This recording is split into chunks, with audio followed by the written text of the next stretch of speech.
everyone. We are so excited to be back once again to get together and talk about real woman issues that concern friends, wives, mothers, educators, and entrepreneurs. I cannot wait to start the show, so let's get going.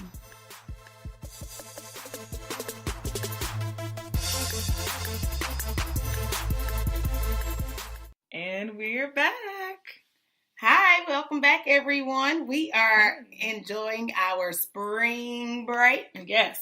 We are up late as usual, but we are so excited because A, we didn't have to wake up early. Right. And B, we have a special guest with us today. Which is definitely not the normal. There's only been 2 other guests, so this is kind of like a special occasion type of situation here. Yes. So we're so excited to have a third. Yes. Our duo. Yes. So who we got? We have Lisa Baker. I hope it's a quick story. You know, none of my stories are quick. Nope. But, so about a year ago, I guess, a little bit before we started the podcast, I think, I went to this thing called a Mommypreneur networking event. Oh, I was supposed to go to that. You were supposed to go to that. Mm-hmm. And I heard at that event about these lovely mommies that started this amazing networking event. And one of the mommies were missing that day. Like they just weren't there, but they talked about how amazing she was. And so fast forward, I don't go to another one for a while, but there is a Facebook group where we get to still keep in touch with each other. Okay. And someone posted randomly, do you need help with your business? Drop your name below and I'll give you a 30-minute consultation on helping you with your entrepreneurship. And I never drop my name because I'm like, this is a marketing ploy. So I just run away always. Because, don't we always say, what are they trying to get out of this? Right. But for some reason that day, I did it. And it was the best moment ever because the lady who was Lisa Baker, our special guest today. Yay. I said that I was interested. She really set up a time to talk to me. And it was supposed to be a 30-minute free consultation, but we ended up talking about 3 hours. Oh, wow. And she had just come back from this trip I think she was with her mentor that day. I can't remember where she was, but she had just come back from a trip. She was super inspired and she just spoke so much life into me, a budding entrepreneur. Like I'm not a natural entrepreneur. I was not confident at the time. Yeah, at that time, a year ago. So we're going to have her talk to us today about entrepreneurship. Yay! She is really going to I hope that she can give inspiration to our listeners the way that she inspired me that day, because I was walking away like, oh my gosh, there is really a way for me to quit my day job if I put in the effort and the work. She broke down the numbers. Awesome. But she made it attainable for me. So in this, without any further ado, she's waiting for us. Are you there? Hi, Lisa. What's her name? Lisa Baker. Yay. And what has brought her to us is that now anyone can have access to Miss Lisa because she has written a book. So now that I have this book, I can just open up Lisa's words and refer to them whenever I want to. I need it. What's the name of that book? How to Grow Your Business and Be a Better Human. Nice. And to me, it already seems like a conflict of interest, like what our what our little minds think about when it comes to being in big business or being in business at all. It's like, how do you keep your integrity while you're being an entrepreneur without, doing the whole trying to climb up the ladder or stomping on someone else in order to get what you want, right? Yeah, I can't wait to hear what she has to say about that because we got an expert, so that definitely will shed some light on our own personal ideas. So, yeah. All right. So, hey, Lisa. Yay. Hi. I am so excited to be here. Keisha, it's so funny you share that story because you know what?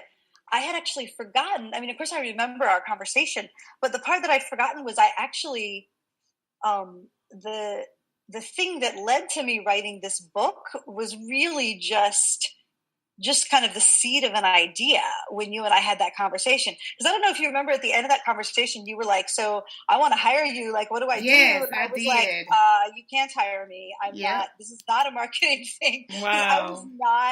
I was not offering any kind of like mentoring services at that time. Like I had been doing this as a consultant for businesses where I'm like running their programs for them. And I literally was doing those calls just to see if I liked it. Wow. Yeah. Just to be like, is this something I might want to do? Is adding something where I'm teaching people how to do this.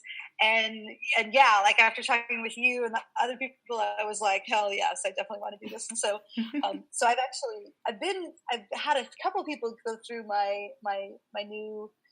still newish mentorship program, which is now actually I've revised it, but it's now a 6-month program teaching entrepreneurs how to do partner marketing. It's called the Partner Marketing Mentorship Program. But so that's, and then I just wrote this book just really recently because I just I've been doing a lot of thinking about just kind of my point of view on marketing. Because, I mean, there's so many people out there teaching how to do marketing and teaching entrepreneurs, all these different things. And there's so much out there. And it's one of those things where, when you look at yourself, when you're just kind of inside your own head, you're like, I know the way I do this is really different, but you don't know how to articulate why. And so that's what this book was me, like, for the first time, really articulating how and why my approach is different, and finding a connecting thread with other like things that I really care about, which is like social justice issues, and the connecting thread with that and marketing, which is kind of a thing that I have had a flair for a long time and have done for a long time, but for years it's felt like I do this marketing thing that makes money, and then all my free time I go off and do these things I care about more, like volunteering to solve homelessness and social justice and activism. And so yeah, but in this book, I'm kind of finding the connecting thread between those things, which is really exciting. I feel like it's sort of, for me, it's like kind of unifying my life in a way that I've never been able to do before. That's awesome. I just want to mention to our audience that we had touched a little bit about teacherpreneurs or mothers who have their own businesses, but this is the kickoff to what we hope to be a series of, helping people become who they're supposed to be. And so this is perfect. Like what you said about connecting marketing and what you do to what you love. That's right up the alley for a lot of our audience. So this is going to be so good. Right. And sometimes being a teacherpreneur in general, and just being a woman, sometimes you get into this place where your skills, we're such nurturing beings, and we want to give and give and give, never feeling like we need to receive anything in return. So I think that's part of what my issue has been. Like, I'm so used to giving to people and children especially, and then I write a children's book. So how do I get through this without just giving all my books away and still connecting how I love to give to kids, and teachers do stuff for free nonstop all the time. So we do not know how to monetize our skill sets. That's what we talk about so much. So because we feel like, no, I could never charge someone for doing this. This is just what I do on a daily basis. This is my heart, Yeah. What do you think about that?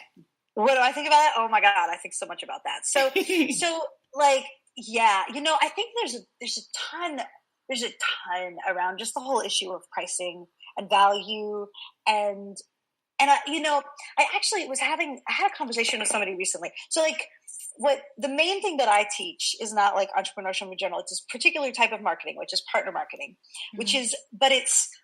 the reason I'm passionate about it is because, well, partly because it's about relationships and connection, but also because it is such an effective way to grow your business. It's really the kind of thing where you can just grow really fast, really with surprising ease. And that is really scary for a lot of entrepreneurs. it goes back to this idea of like being scared to put yourself out there, right? Yeah. Which really is connected to this whole question of pricing and being scared to charge, right? You know, and I think a lot of times people there's this really widespread belief, and sometimes it's true, that like if you don't want to put yourself out there, or if you don't want to charge, or you want to just do it for free, or you don't want to price it, you're pricing it really low, that the reason is because you don't value yourself. And people go back to this self-worth thing, you're just not valuing yourself. And I really hate that. It might be true sometimes. Right. I don't know. I'm not God. I can't say that that's never true, but I've never seen it to be true. Right. So why do you think people do that then? So I think there's several reasons why people do that. One is because sometimes it's because your thing really isn't ready. Like you're scared to put it out there because it isn't ready. And deep down, you know that. And there's, especially for entrepreneurs, I think there's a push to like put things out sometimes without doing the pause and the reflection. This was me, Keisha, when you and I first talked. This thing was not ready. Like it was not ready. I didn't even know what it was yet. And there's a lot of people who would have been like, "Well, just put it out there, And I did a little bit. Sometimes you have to a little bit to try to kind of figure it out to get the momentum going. You gotta take a step. And even you can't. It's hard to figure out what something is when you're totally inside your own head. Yes. But there's also a piece where you need to really understand your point of view and what you believe and what's different, and what's unique. Because there's a lot of pretty much any idea you come up with as an entrepreneur, there's going to be other people out there that are doing it. Yeah, right. So niche all the way down to what it is. Exactly. There's a niching piece where you need to, once you really understand, oh, but wait, this is my I'm the only person doing this exactly this way. Then it becomes a lot more exciting to put that out there because you know that people need it, right? Right. But then as far as like the money piece and the value piece, I think, it's just so crazy how people are like, oh, you don't value yourself enough. But that's really, it's like, first of all, you are not your work. You're not the same thing. You're very closely tied, especially as a woman and a mom entrepreneur. Yeah. Like just your whole life gets all, your whole life is tied together. Like that's part of integrity, right? Is to have your life holistically unified, right? Absolutely. But at the same time, like your work is not you. And so to me, pricing is more about, first of all, what do you want to charge? Like what feels good to you? Right. And especially with something where it doesn't have, like, if something costs money to make, like a book, then, you need to charge at least as much as it's costing you, like the materials, the physical materials cost something, Right. So then, and then maybe you want to be able to sell it. You want to make a profit on it. So, you want to maybe double the cost of the materials, like you can think this through, like there's a starting point. But if it's something totally, intellectual.